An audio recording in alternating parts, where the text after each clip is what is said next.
Back to politics now. President Obama nailing down commitments from fellow members of NATO to help fight the terrorists of ISIS. Now back in Washington, the president is scheduled to sit down Tuesday with leaders in the House as well as the Senate. He has taken flack from both parties for admitting a lack of strategy and for what critics call uninspiring messages. So what to do? Or what will the big four on Capitol Hill want to hear from the president? That's the big question. And what should they tell him?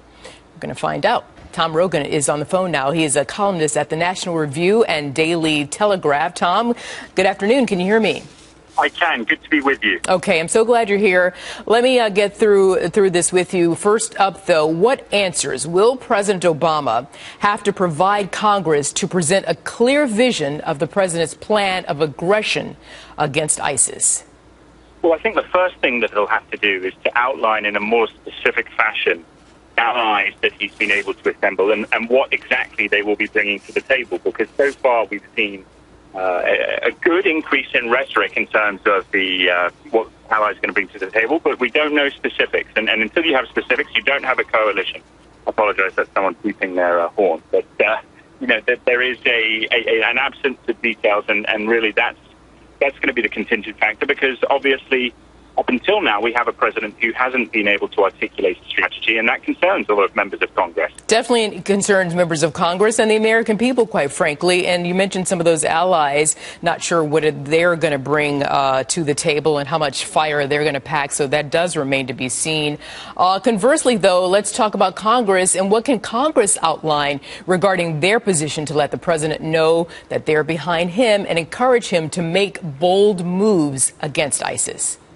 Yeah, well, I think the first thing that they can do is to outline the need for more comprehensive action against ISIS, both in Iraq and in Syria, utilizing the Sunni Arab tribes in Deir ez-Zor in eastern Syria and Anbar in western Iraq, who are actually much more close to American ideology than they are to ISIS, even though that'll be hard for some people to understand.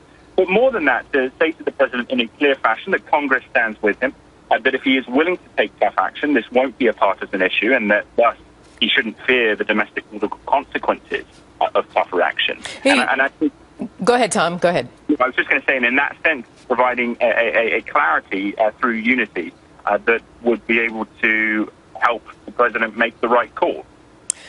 You know, as we reported, Syria, you just mentioned Syria. Syria is planning its own attack against ISIS. How much can the U.S. trust the Syrian government to really forge a bona fide and realistic and sincere fight against ISIS?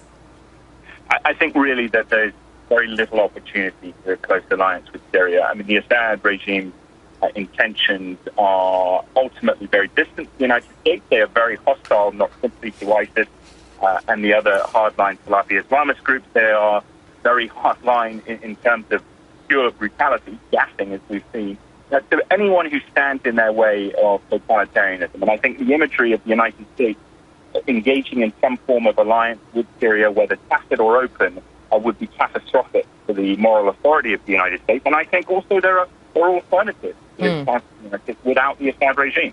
Let me bring it back home and we'll wrap it up there. If you can wrap it up for me. When you factor in the domestic politics aspect of this, what does that do to hopes of Congress maybe having a clear, concerted plan of action in terms of what to do against ISIS? Well, I think, there is obviously, we've seen in the last couple of years, the growth of a more skeptical sentiment among both Republican and Democratic voters about foreign intervention. But I think also a lot of members of Congress are naturally recognizing the threat. They are certainly being briefed by intelligence officers who are saying how deeply concerned they are about the level of the threat. You have seen calls from both sides of the aisle for the president to take a tougher stance and adopt a more comprehensive strategy and state that strategy now. And I think also with the imagery that we've seen from James Foley's execution and Stephen Sotloff, the American people are aware that there is a grave danger here, and quite frankly, Americans are not willing to allow ISIS to continue doing what they're doing without some form of riposte. And absolutely right. We'll leave it there. Tom Rogan, thanks for joining me on the phone. The time is now to act. This is definitely an immediate crisis.